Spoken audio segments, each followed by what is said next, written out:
Okay, so this is the low lighting application. Sorry, I haven't got the fancy ring that leaves those weird looking LED neon rings in your eyes. It just is what it is. Big thunderstorm happening here, so much as I don't like this place to yank my chain too much about things, thunderstorms are my thing. So there you go, I'm a bit charged up.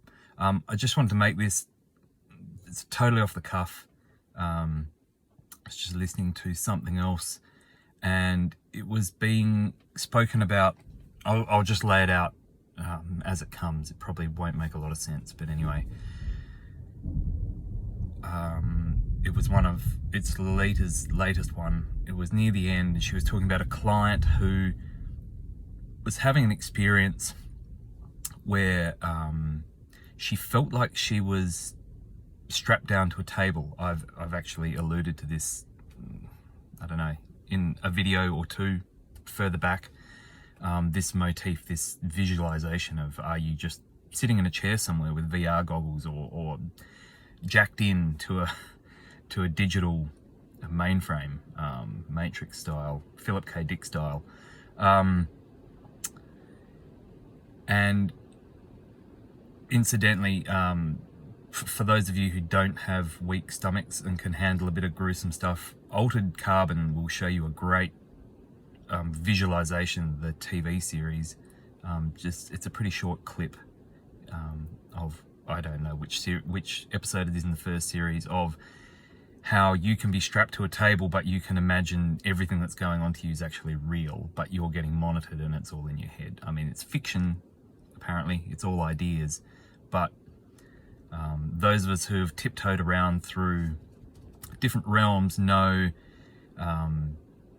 that we have no idea how many layers there are, even in our own minds, let alone in what we're playing in, like Inception for real.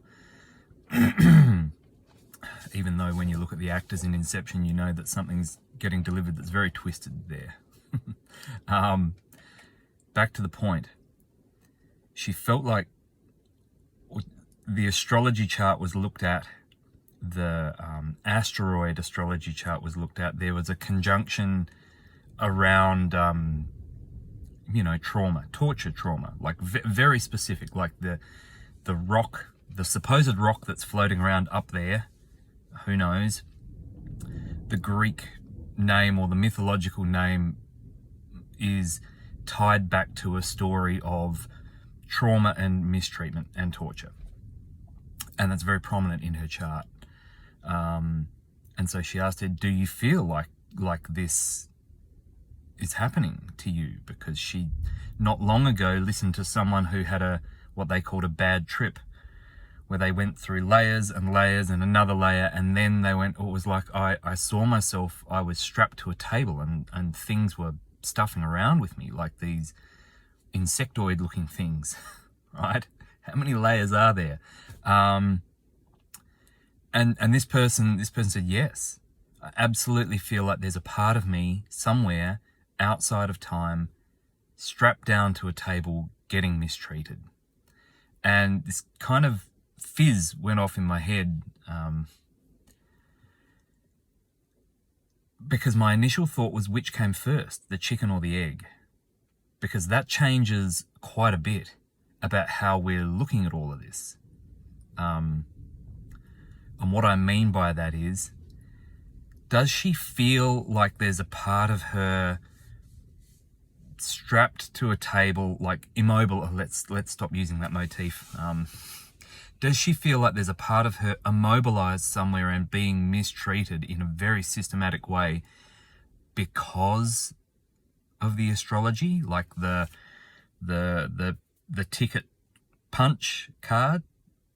You come in, stars and everything's apparently in the heavens, bing bing, you come in, you come through the portal at that exact moment, and it's overlaid over your whole being, bang, that's the dance you get to dance. All you can choose is how you respond to it, right? That seems to be our layout here. Is that asteroid conjunct her north node, and that's what makes her feel like that?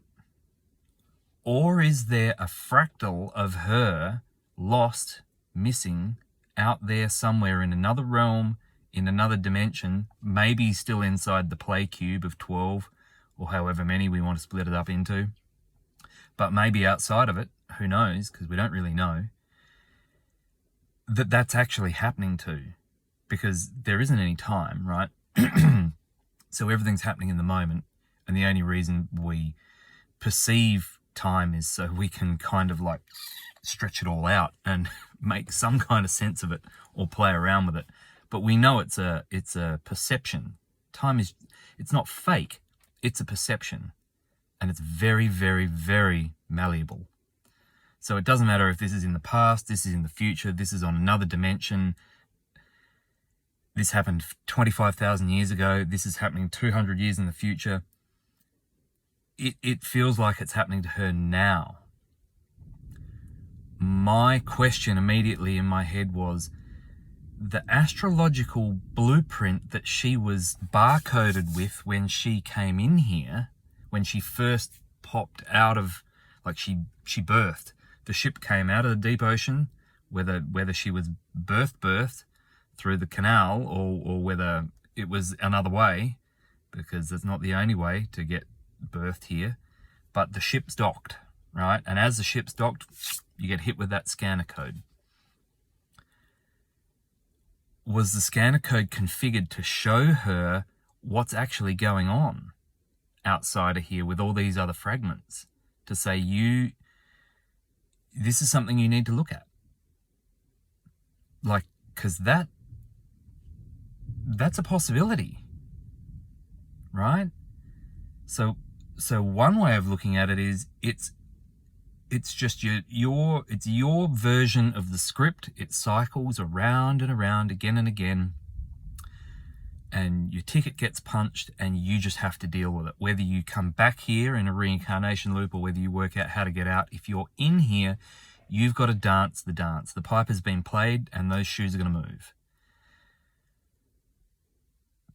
But you could look at that the other way and go, and this is what the people who say this place is a school, it's here to teach you, you chose all of this. Now, I don't necessarily buy that, because why would your soul get reset? Why would you get a mind wipe, a memory wipe? Like, we can access them, we know they're there, we think we go into these past lives, these other things, that could all be planted. You don't actually know. Come on, like, let's be honest. We're playing around here. We're in the dark. We don't know. But is there a chance that that astrological snapshot that's is it actually pointing out something that needs attention? Like, if you were trapped in another realm and no one's coming to rescue you except yourself, how do you get a message to yourself to kick down the door and come and sort this shit out? Like, that's an interesting way of looking at it. I haven't looked at it that way for a while. And so that's not a benevolent or a non-benevolent. Like, we know how the mechanics of this place is functioning as it is right now. It's quite parasitic. Whether it was always like that or not, I don't know. But at the moment, it's quite parasitic, including dear old nature. There's quite a bit of that going on in nature as well. Like, it's infected everything, and there's no reason to pretend it hasn't, because it's pretty obvious to see that it has. But how would you get a message to yourself, to a version of you that's able to wake up and do something? Maybe that's an illusion in here as well, that we can do something, but there is something interesting about this realm in that it is a real anchor point. I'm not consciously in the other realms because my consciousness is here, even though I go there quite a bit. So it's a funny way of saying it, but the bit of me that's here feels like this place is almost like the lowest of the low. This is where the anchor really embeds into the sea floor. And that can be a pretty gnarly place to be. Like, there's a lot of pressure. It's not fun. But the boat still needs an anchor. So, it's in one way, it's like it's a shitty job, but someone's got to do it. What if we are the anchor points for ourselves further out? And the trick is, and we know the trick is, gather yourself back. Gather back as much as you can, like snap out of it. Work out what's actually going on as much as you can and never stop working it out. Continue to keep working it out, because if you think you've got it worked out, you're lost. Keep looking, keep listening, keep reading, keep talking. Always be willing to entertain a weird and wacky idea. Doesn't mean you believe it. It just means you're willing to entertain it as if it's true and play it out a bit and go, no, that's bullshit. But if you never played it out, you'd never know. There are gems hidden everywhere, but mostly they're covered by dog shit. You're not going to find them if you're looking for gems. You've got to be looking for dog shit and sifting through it. So, yeah. Gather up as much of yourself as you can. Bring back as much power as you can, however you want to word that, and work on your exit plan, as in, do you want to come back? Well, if you do, then you do. But if you don't, keep working on that. Keep working on, well, how do I work out how to not come back if I don't want to? What does that look like?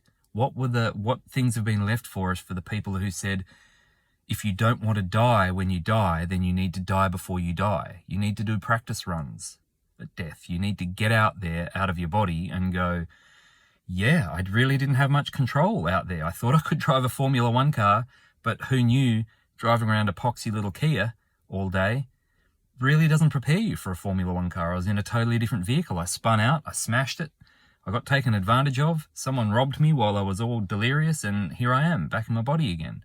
Like, take that vessel for a test drive. That's what all of that stuff was about.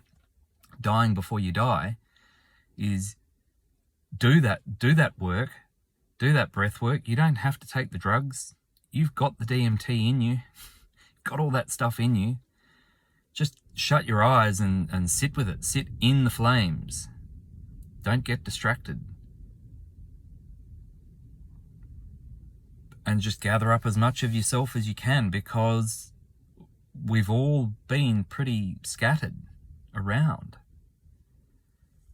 And so this idea that I'm throwing up in a very long-winded way now of perhaps your astrology is just showing you, someone's just allowed you to see it and know the inner workings of it, to laugh at you and say, haha, this is how we're punching your ticket. Bad luck, there's nothing you can do about it. But there could be something else going on there. We could actually be slipping in, because there's information we get in here that if you were trying to keep people strapped down and locked down, these little bits of information, we just wouldn't be getting them. Why would you allow that in? So there's got to be some cracks in the dome somewhere. So, we just keep sifting. We just keep sifting through the dog poo, looking for the gems, or looking for the poo that we can use to fertilize our gardens or something. Yeah, but, after a couple of clips that could come across as a bit black pill and doom and gloom, like, it's not. You're still here, you're still in it. You could curl up in a ball in your bed and just say this is horrible, but I don't know that that's going to get you in the best shape for when you do pop out of here.